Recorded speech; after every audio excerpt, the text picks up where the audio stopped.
Hello guys, my name is Odusoy Abamidele Mayowa.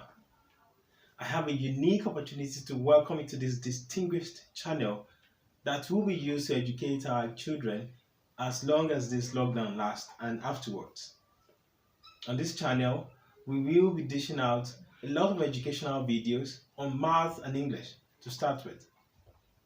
I hope these educational videos will help improve the knowledge of our children and eventually help them actualize their educational dreams and aspirations. Thank you very much as you follow us on this wonderful page. Hello guys,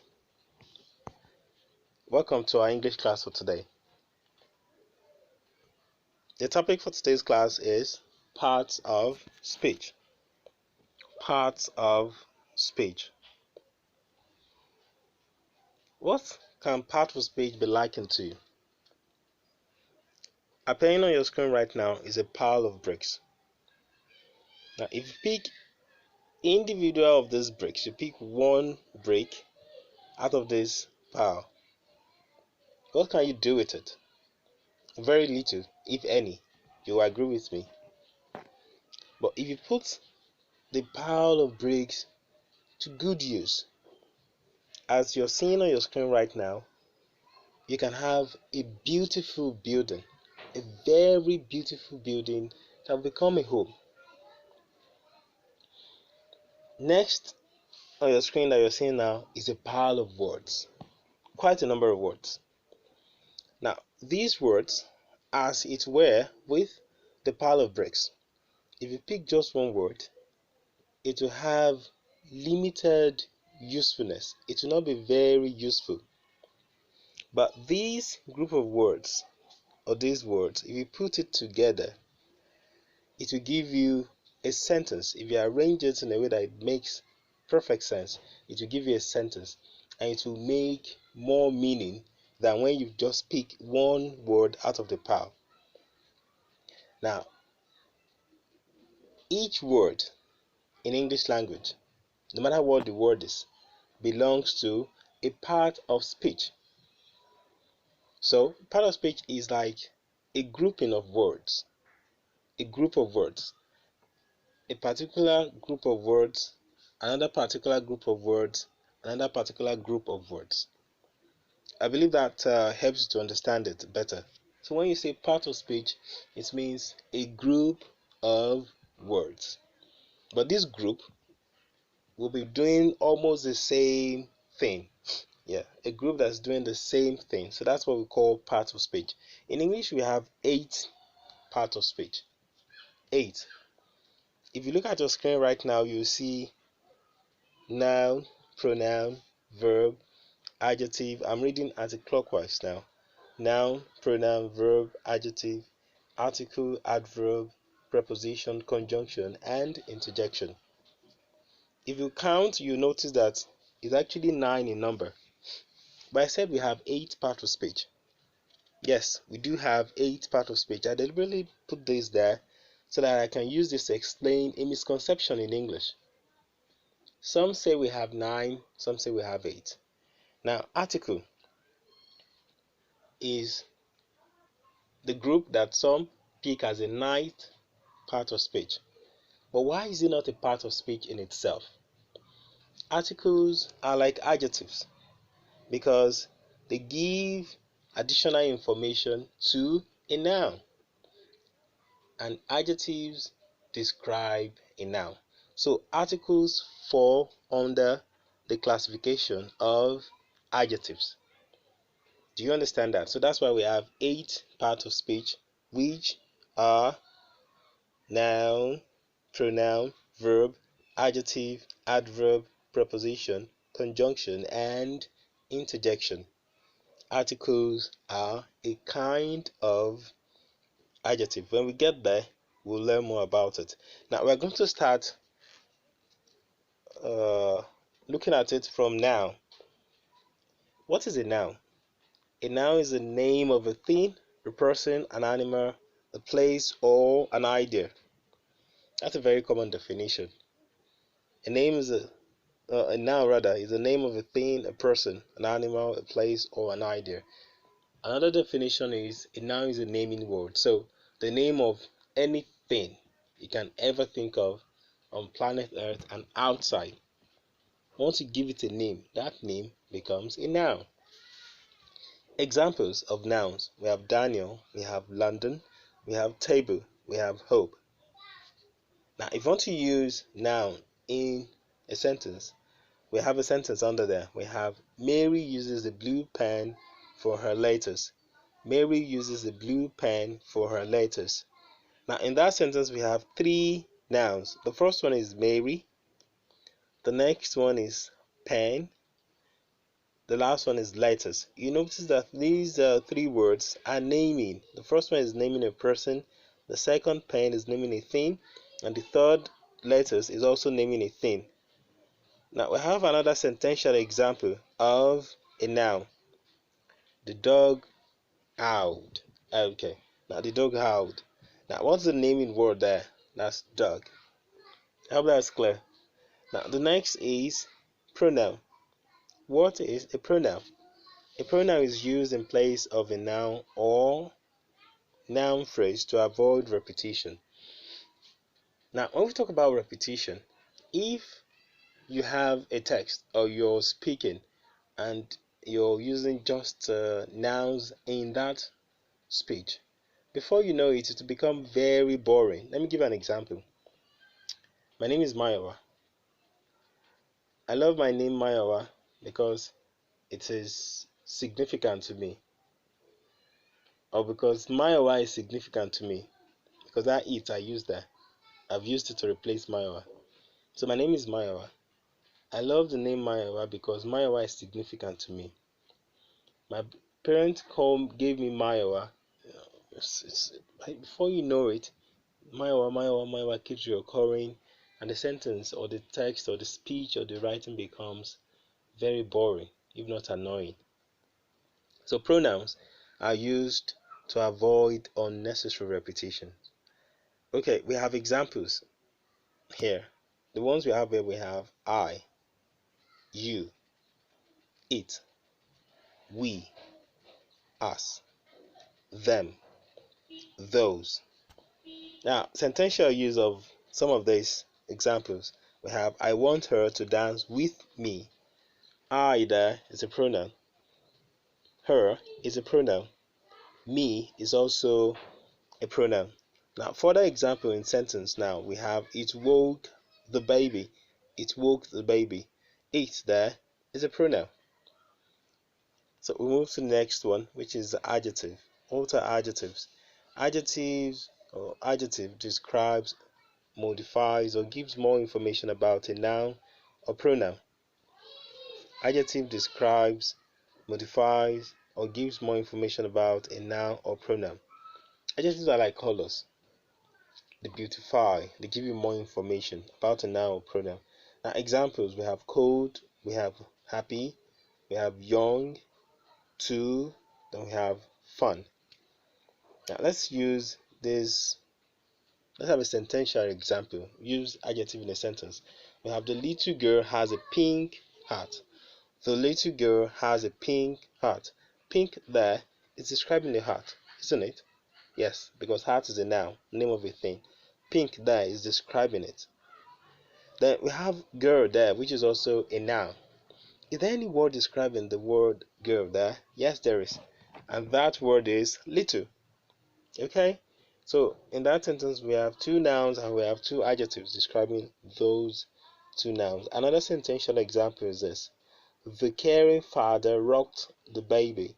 The caring father rocked the baby. In that sentence, the adjective there is caring. Yes, because it's describing the father.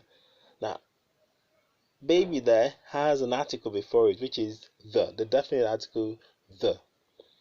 That article, the, is giving us a little bit of information about the baby, and the information is a baby that we probably know, because the definite article is used when there is a prior understanding between the listener and the speaker, or to show prior knowledge.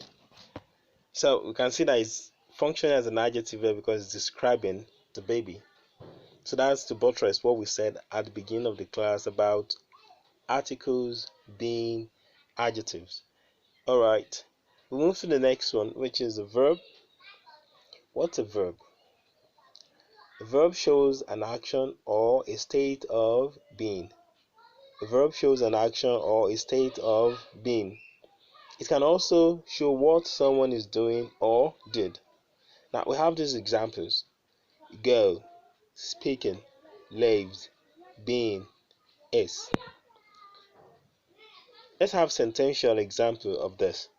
I listen to the word and then repeat it. I listen to the word and then repeat it. Now in that sentence we have these as pronouns. As verbs. The first one is listen. Okay, but that's the action there. You listen. The next one is repeat. Listen and repeat. Those two are action words. Now let's look for a more sentential example. We have the loving mother comforted the baby. The loving mother comforted the baby. Now in that sentence, the action word there is comforted. Okay? I hope that's clear. We're making progress. We're going to adverb now. Adverb.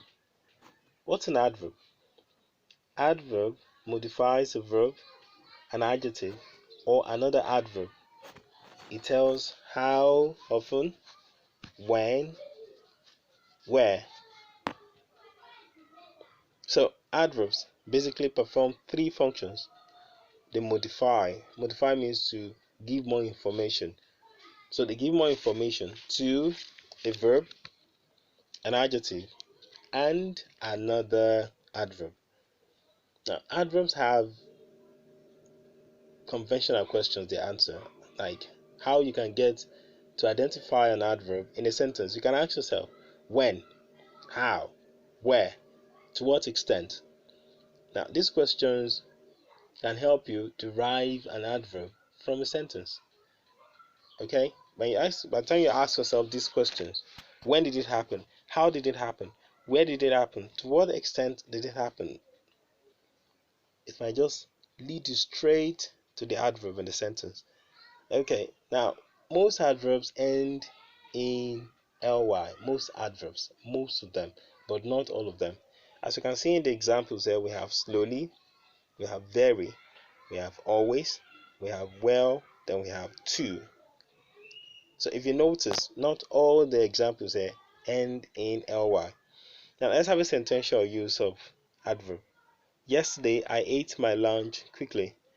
Yesterday I ate my lunch quickly.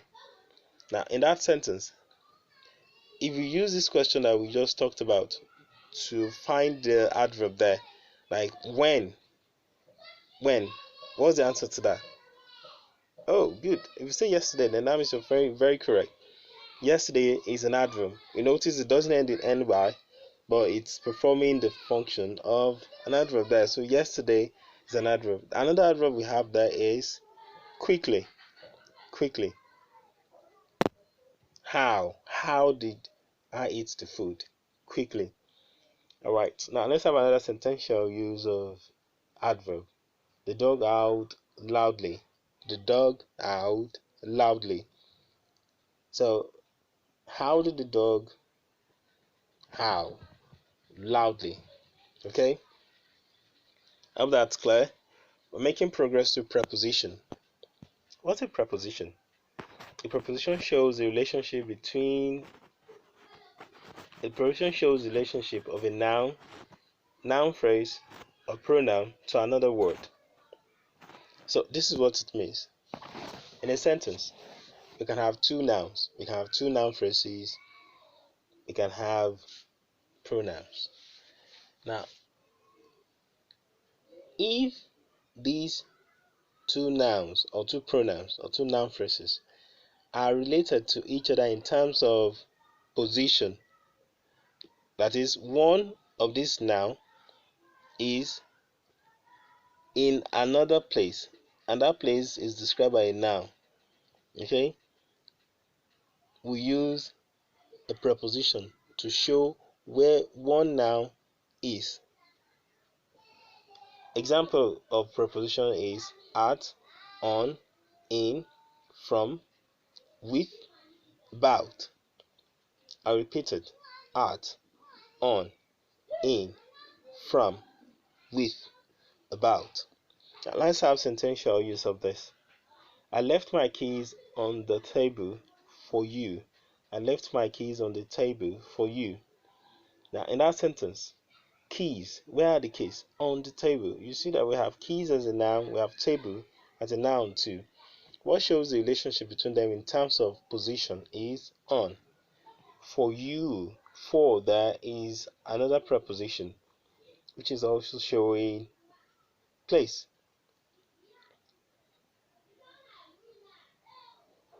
Alright, we're making progress. We're going to preposition, still sentential example of preposition. The baby cried for a long time. The baby cried for a long time.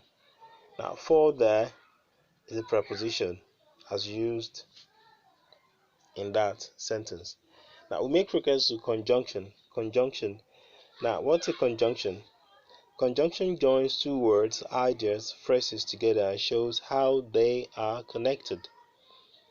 Conjunction joins two words, ideas, phrases together and shows how they are connected. Now, conjunctions can even join clauses together or sentences together. We have these as the examples for this class: and, or, but, because, until, if. I repeat, and, or, but, because, until, if. Now let's have the sentential example. I was hot and tired, but I still finished it. I was hot and tired, but I still finished it. Okay, in that sentence, the conjunction there is and but.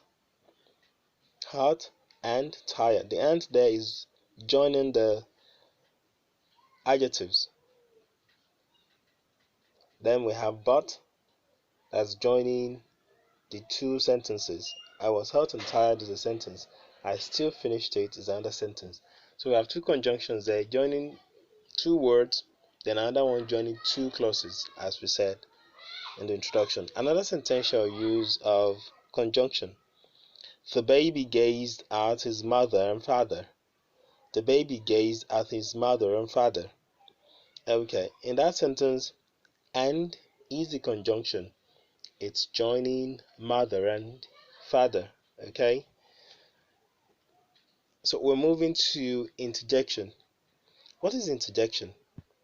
Interjection is a word or phrase that expresses a strong emotion. It is a short exclamation.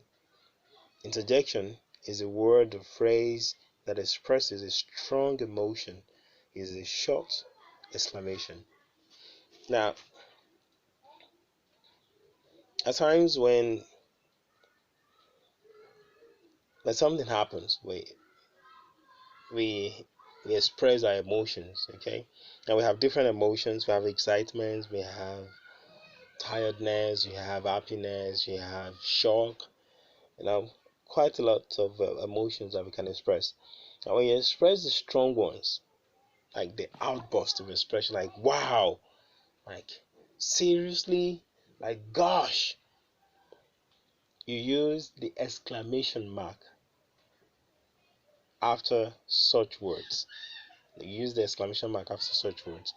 But there are some interjections too that you use to show disinterest, to show tiredness. When you're disinterested in someone, you don't.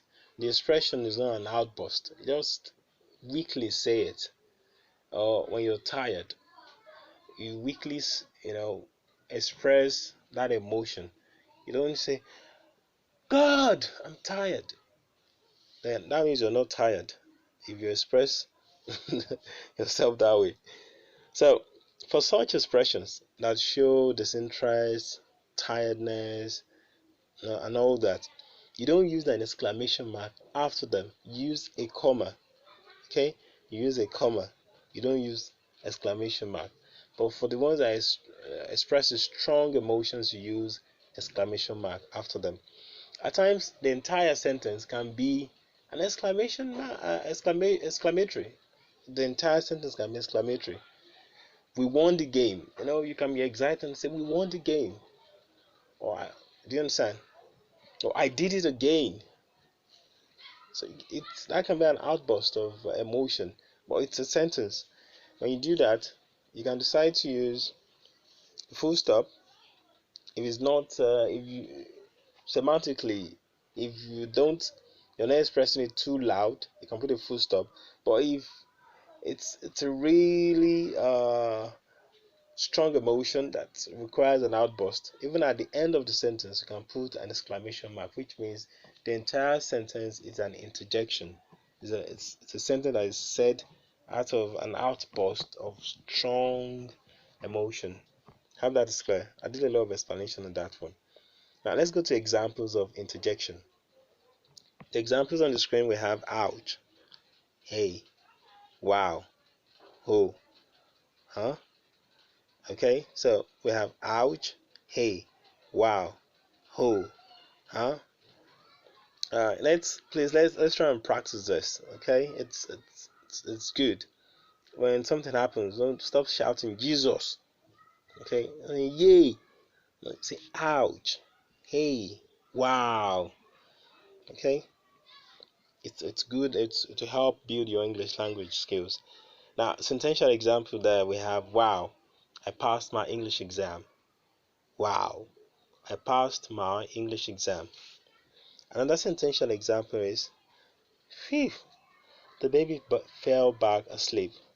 The mothers can relate to this. At times, the baby wakes up in the middle of the night and cry for long hours, and at the end of the day, the baby sleeps back. The person heaves a sigh of relief that, whew, the baby fell back asleep. You're tired. So that's why you have a comma there, not an exclamation mark, as we discussed earlier on. Alright, thank you very much. That's how we come to the end of today's class. I hope you liked it. I've enjoyed it too. The exercise to this will be uploaded on this same page immediately after this video. I tried attaching it to the video, but it wasn't registering, so I decided to go about it another way. Thank you very much for your time. I hope you enjoyed the class. For observation, for comments, for questions, please just feel free to drop your comments on the WhatsApp page. I'll be there for quite a number of hours today to attend to your concerns. Thank you very much. Expect more of this, even as we deal with the lockdown and subsequently after the lockdown. These has come to stay. Thank you very much, distinguished parents and kids. Stay safe, please.